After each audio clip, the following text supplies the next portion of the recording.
morning and welcome back to our YouTube channel. Here I am going to teach you finite and non-finite verb.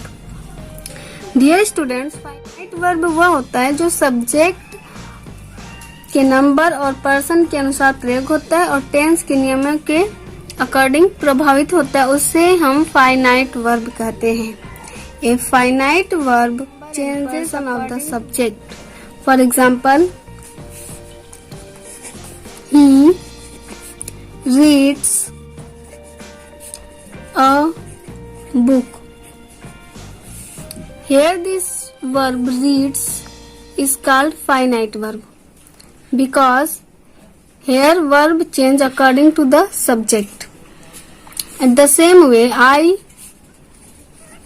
read a book. Dear students, जैसा कि हमने बताया कि finite verb वह होता है जो सब्जेक्ट के नंबर और पर्सन के अकॉर्डिंग चेंज होता है और टेंस के अकॉर्डिंग भी प्रभावित होता है. तो यहाँ पे हमारा जो सब्जेक्ट है वो क्या है? ही है. तो ही के अकॉर्डिंग हमने वर्ब में परिवर्तन किया है. क्या लिखा है? रीड्स. ठीक है, क्योंकि सिंपल प्रेजेंट टेंस में हम थर्ड पर्सन सिंगुलर नंबर के साथ क्या करते हैं? वर्ब में एस या एस लगाते हैं. तो हमने क्या लिखा? He reads A book. तो यहाँ पे रीड जो वर्ब है वो क्या हो रहा है? प्रभावित हो रहा है. किसके अकॉर्डिंग? सब्जेक्ट के अकॉर्डिंग. तो इसे हम क्या बोलेंगे? Finite verb. वैसे ही आई, यहाँ पे हमारा फर्स्ट पर्सन सिंगुलर है तो इसके अकॉर्डिंग हम क्या लिखेंगे? रीड. क्योंकि सिंपल प्रेजेंट टेंस का रूल यही बताता है हमें कि आई के साथ हमें क्या करना है? वर्ब में कोई परिवर्तन नहीं करना है. तो आई रीड अ बुक. तो यहाँ पर भी हमारा वर्ब इसके अकॉर्डिंग है, यूज किया गया है आई के अकॉर्डिंग. तो यह जो वर्ब है क्या कहलाएगा? Finite verb. But non finite verb remains unchanged. जो हमारा नॉन फाइनाइट वर्ब होता है वह किसी पर्सन के नंबर और टेंस के अकॉर्डिंग प्रभावित नहीं होता है. वह जैसा रहता है वैसा ही रहता है. उसके ऊपर किसी सब्जेक्ट, पर्सन या फिर टेंस का कोई असर नहीं होता है. जैसे ही रीड्स ए बुक, तो यहाँ पे रीड्स क्या? Finite verb. यदि हम लिख देते हैं he wants to read a book, ठीक है, तो यहाँ पर ही के अकॉर्डिंग हमने क्या लिखा है? वांट्स. अंडरस्टैंड? ही के अकॉर्डिंग हमने क्या लिखा है? वांट्स. लेकिन यहाँ पे जो हमारा वर्ब है टू रीड है ना, ये क्या? नॉन फाइनाइट वर्ब है. क्योंकि यहाँ पर ही का कोई असर नहीं है.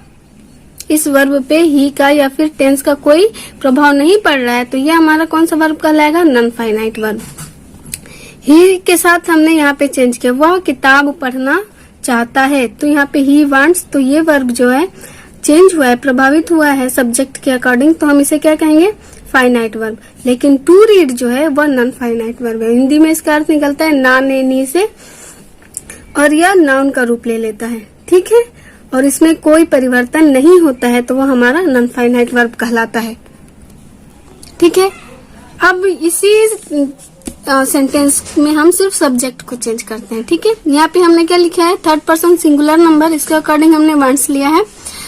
यदि हम दे कर देते हैं, थर्ड पर्सन प्लूरल कर देते हैं, तो यहाँ पे हमारा वर्ब तुरंत चेंज हो जाएगा. क्या हो जाएगा? They want. क्योंकि सिंपल प्रेजेंट टेंस में यही है नियम कि थर्ड पर्सन सिंगुलर के साथ वर्ब में हम एस लगाते हैं, लेकिन जब ये प्लूरल हो जाएगा तो हम इसमें एस या एस नहीं लगाएंगे. तो सब्जेक्ट के अकॉर्डिंग वर्ब प्रभावित हो रहा है. उसके बाद हम क्या लिखेंगे? To read a book.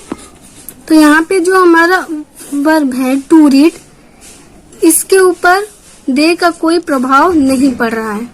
समझ में आ रहा है? तो हमें यही बताना है कि कोई सब्जेक्ट चाहे कोई भी रहे, हमारा जो नॉन फाइनाइट वर्ब है वह अनचेंज्ड रहता है, उसमें कोई परिवर्तन नहीं होता. तो यहाँ पर हमने आपको सब्जेक्ट चेंज करके बताया कि इसमें कोई परिवर्तन नहीं होता है. टेंस अगर यहाँ पे मैं सेंटेंस यही रखती हूँ, ओके, लेकिन टेंस बदल देती हूँ. They wanted to read a book. ठीक है, तो अब यहाँ पर देखिए बच्चों, दे क्या हमारा थर्ड पर्सन प्लूरल है और ये पास्ट टेंस में, वर्ब हमारा किस में है, पास्ट टेंस में है। तो दे का के साथ हम जब पास्ट में की बात करेंगे तो क्या हो जाएगा, सिंपल पास्ट में वर्ब वांटेड। तो जब हम पास्ट में से बात करेंगे तो वर्ब का हम सेकेंड फॉर्म यूज करते हैं। तो यहाँ पे हमने क्या लिखा है, वांटेड। लेकिन यहाँ पे जो हमारा ये वर्ब है टू रीड, है ना, इसका टेंस का कोई प्रभाव पड़ रहा है टू रीड पे, नहीं पड़ रहा है ना।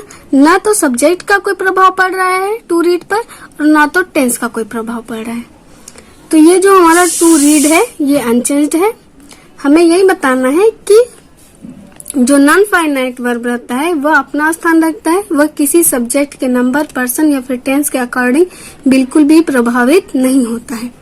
ही wants to read a book, तो यहाँ पर हमारा जो वांट्स है वह फाइनाइट वर्ब कहलाएगा क्योंकि यह सब्जेक्ट के थ्रू परिवर्तन किया गया है, चेंजेज किया गया है इसमें कुछ। लेकिन जो टू रीड हमारा है यह अनचेंज्ड है, तो यह हमारा नॉन फाइनाइट कहलाएगा। ठीक है। और ये नॉन फाइनाइट वर्ब जो टू रीड है वह किसका रूप ले लेता है, नाउन का। क्योंकि जब हम हिंदी में इसको बोलते हैं they wanted to read a book, वे लोग किताब पढ़ना चाहते थे, तो अब यहाँ पे जो पढ़ना है टू रीड वह नाउन का रूप ले लेता है, संज्ञा का रूप ले लेता है। बताने में तो इसको बताएंगे हम और डिटेल में, लेकिन अभी हम इस वीडियो में सिर्फ इतना बताएंगे कि फाइनाइट और नॉन फाइनाइट वर्ब होता क्या है